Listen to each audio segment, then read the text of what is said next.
News bell network మీడియాకు స్వాగతం. పాతపట్నం నియోజకవర్గం పాతపట్నం, మెలియాపుట్టి, హిరమండలం, కొత్తూరు, ఎల్ఎన్పేట మండలాలకు చెందిన ప్రజా సమస్యలపై పాతపట్నం ఎమ్మెల్యే మామిడి గోవిందరావు బుధవారం నాడు ఎమ్మెల్యే క్యాంపు కార్యాలయం నందు ప్రజల నుండి ప్రజా సమస్యలు తెలుసుకునేందుకు ప్రజా దర్బార్ నిర్వహించారు.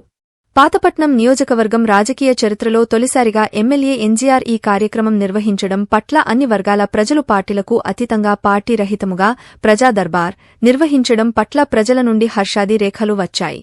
గత ప్రభుత్వ పాలనలో ప్రజా సమస్యలు గాలికి విడిచిపెట్టడంతో ప్రజా సమస్యలు ఎక్కడ వేసిన గొంగళి అక్కడే ఉన్న చందంగా ఉన్నాయి. ఈ తరుణంలో ప్రజా సమస్యలు తెలుసుకునేందుకు ప్రయత్నించిన ఎమ్మెల్యే ఎన్జీఆర్ కృషి పట్ల పలువురు అభినందించారు. ముఖ్యంగా 5 మండలాల నుండి వచ్చిన ఫిర్యాదులలో భూ వివాదాలు, రెవెన్యూలతో పాటు రహదారుల సమస్యలు, విద్యుత్ కోతలు, తాగునీటి సమస్యలు ప్రధాన సమస్యలే ఎమ్మెల్యే దృష్టికి వచ్చాయి. దీనితో పాటు రేషన్ కార్డులు కావాలని, పింఛనులు కావాలని, ఇల్లు స్థలాలు కావాలని, గృహ నిర్మాణాలు చేపట్టాలని, వృద్ధులు, వికలాంగులు, వితంతువులు వ్యక్తిగత ఫిర్యాదులు కూడా వచ్చాయి. గత పాలనలో పాలనపై దృష్టి సాధించక సమస్యలు కుప్పలు తెప్పలుగా పేరుకుపోవడంతో ప్రభుత్వము మారడంతో స్వచ్ఛందంగా ప్రజలు ముందుకు వచ్చి అనేక సమస్యలు, సామాజిక సాంఘిక సమస్యలపై స్పందించి ఫిర్యాదులు ఇవ్వడం జరిగింది.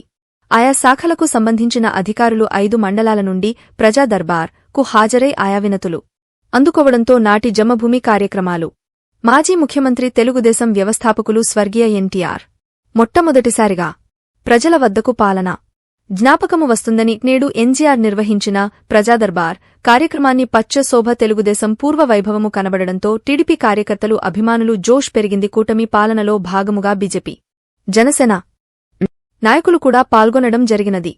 ప్రజాదర్బార్లో ఆయా రెవెన్యూ, విద్యుత్ శాఖ, ఆరోగ్య శాఖ, ఐటీడీఏ, ఐసీడీఎస్యు, మండల పరిషత్తు, పంచాయతీరాజు, ఆర్డబ్ల్యూఎస్ పలు శాఖల అధికారులు, అనధికారులు పాల్గొన్నారు. తప్పనిసరిగా రోడ్ చేస్తామని మీ అందరి ముఖంగా నేను తెలియజేస్తున్నాను. ఎందుకంటే చాలా ఇబ్బందిగా ఉంది. ఇప్పుడు ఏం చెప్తున్నారు, ప్రక్షాళన జరగాలి. పాతపట్నం కొత్తపట్నం కావాలంటే ఎట్టి బస్సులో ప్రక్షాళన జరగాలి. దానికి చాలా మంది త్యాగం చేయాలి. రోడ్డు విషయంలో ఇక్కడ మెయిన్ రోడ్డు ఎలా త్యాగం చేశారో లోపల ఏం అవసరం లేదు. 3 అడుగులు మీ మెట్లు మీరు త్యాగం చేసుకొని మీ స్థలంలో మీరు కట్టుకుంటే హ్యాపీగా అన్ని పనులు జరుగుతాయి. వీధిలో అయితే 15 అడుగులు వెడల్పు ఉంది సార్. వీధి రోడ్డుకి ఎటువంటి ఆటంకం లేకుండా మధ్యలో ఒక